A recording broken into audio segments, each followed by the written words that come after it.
Hey foodies, welcome to Tejesh kitchen. So ఈరోజు మనం simple noodles ఎలా చేయాలో చూడబోతున్నాం. చాలా ఈజీ అనమాట. ఫస్ట్ ఒక ప్యాన్లో ఒక 3 స్పూన్స్ ఆయిల్ యాడ్ చేసుకొని బాగా హీట్ చేయండి.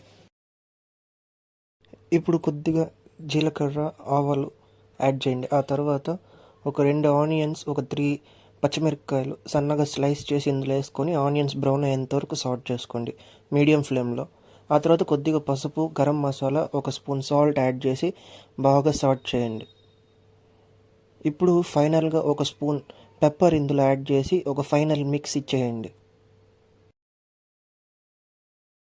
నేను ఆల్రెడీ ఒక 2 పీస్ నూడిల్స్ని బాయిల్ చేసి పెట్టుకున్నాను కాబట్టి ఆ బాయిల్ చేసిన నూడిల్స్ని ఇందులో యాడ్ చేసుకుంటున్నాను.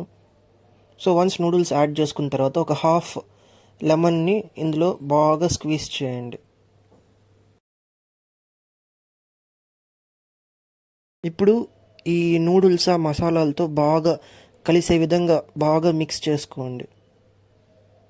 సో వన్స్ నూడిల్స్ ఆ మసాలాలతో బాగా కలిసిన తర్వాత ఒక 1 మినిట్ హై ఫ్లేమ్లో పెట్టి స్టవ్ ఆఫ్ చేసేయండి. అంతే, సింపుల్ అండ్ టేస్టీ నూడిల్స్ తయార్. ఎంజాయ్.